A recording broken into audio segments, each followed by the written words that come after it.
बस तू पढ़ लिख जाने के बाद इस मिट्टी से मुंह मत मोड़ लेना। खुशी से ताली बजाता हुआ केशव बोला। आप सच कह रहे हैं ना दादाजी? फिर तो कितना मजा आएगा। और जब मैं बड़ा हो जाऊंगा ना, तब आप आराम कीजिएगा, मैं ही खेतों में आपके लिए सिक्के उगाऊंगा। रामेसर ने केशव को हृदय से लगा लिया और उसके घर पहुंचाने के लिए चल दिया। केशव के घर पहुंचकर उसकी माँ और पिताजी से बातें करते हुए रामेसर बोले, अब से केशव और उसके दोनों भाई बहनों की सारी जिम्मेदारी मेरी है। खेतों से इतनी उपज हो जाती है कि इन बच्चों को पढ़ाई छोड़कर काम करने की जरूरत नहीं हो। मैं जानता हूँ कि तुम लोग स्वाभिमानी हो, मुफ्त में कुछ नहीं लोगे। इसीलिए केशव की माँ कल से दूसरी जगह मजदूरी करने की जगह मेरे साथ खेतों में हाथ बटा देगी। मेरे खेत तुम सबके हैं, वहीं मेहनत करो और सर उठाकर जियो।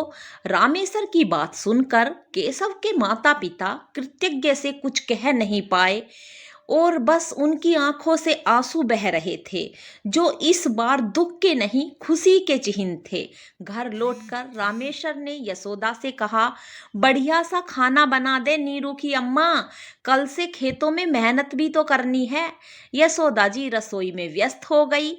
तब तक रामेश्वर जी गौशाला का चक्कर लगाने के साथ साथ खेत जोतने के लिए ट्रैक्टर की व्यवस्था भी करने चले गए। केशव की बातों ने उनके अंदर मरे हुए किसान को फिर से जीवित कर दिया। कर्म पथ पर चलकर ही मैं अपने दुख से मुक्त हो सकूंगा।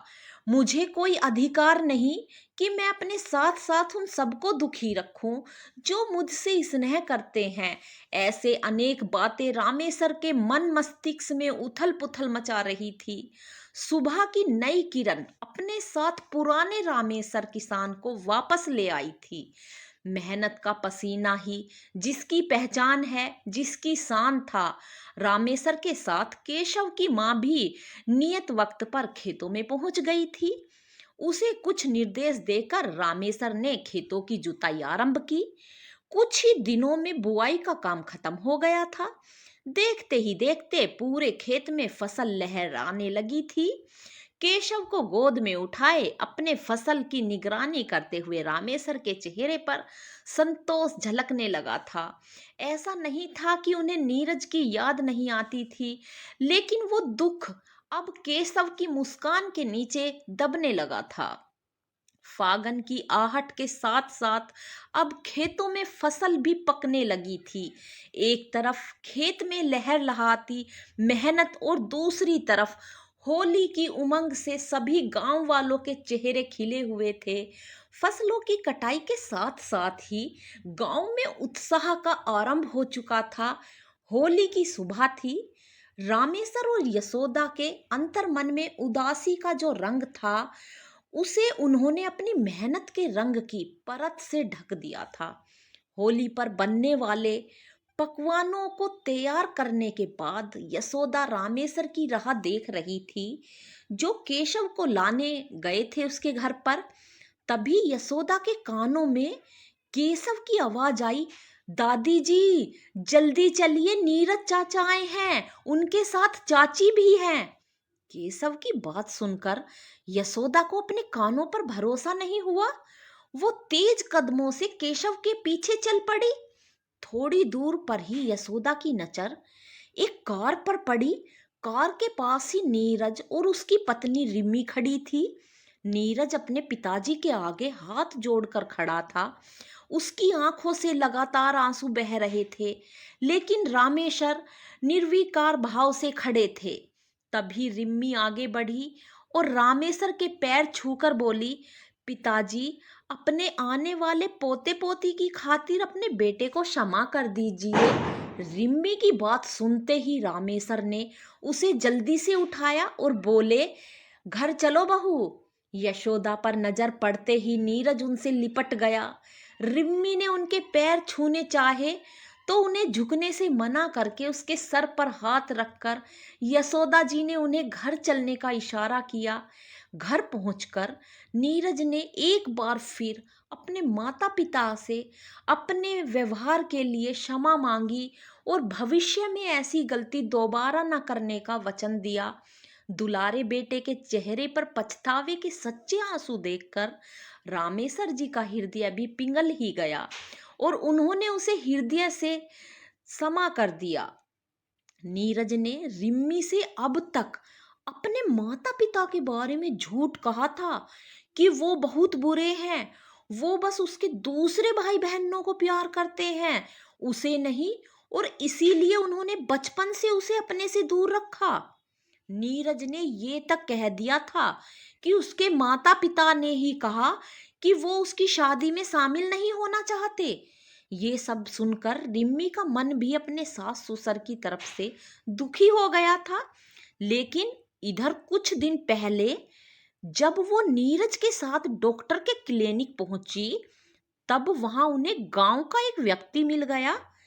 उसने नीरज को देखते ही धुतकार कर कहा कि उसकी वजह से रामेश्वर जीते जी लाश बन गए हैं।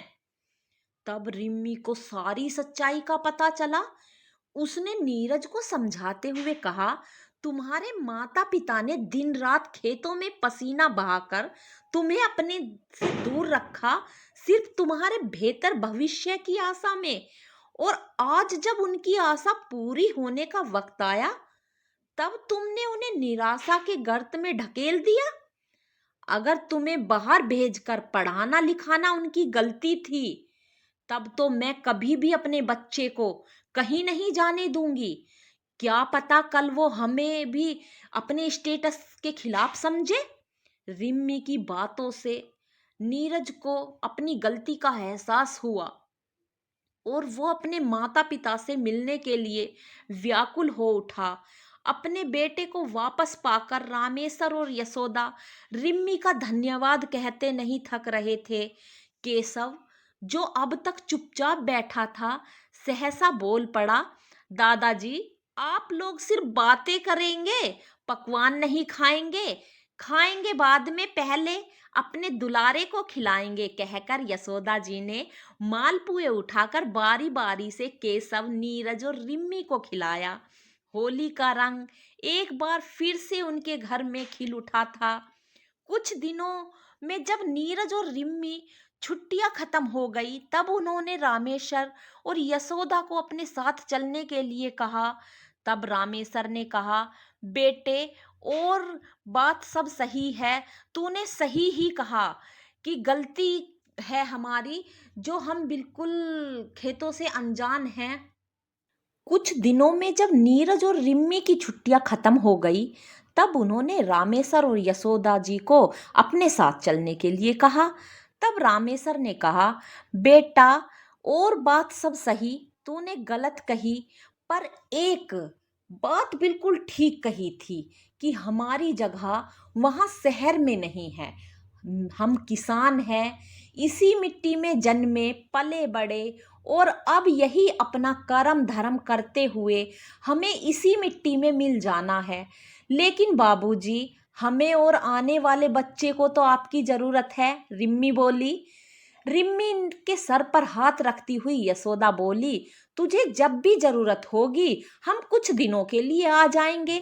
बेटे बहू को विदा करने के बाद रामेश्वर एक बार फिर केशव का हाथ थामे अपने खेतों की तरफ चल दिए थे। वहां मिट्टी में बैठकर आज उन्हें अपार संतोष की अनुभूति हो रही थी।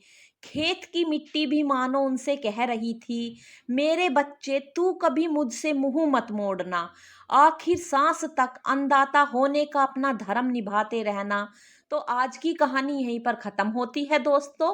वीडियो को लाइक करना, शेयर करना और कमेंट करके ज़रूर बताना आपको ये कहानी कैसी लगी। चैनल को सब्सक्राइब करना, अपना सपोर्ट बनाए रखना। धन्यवाद दोस्तों।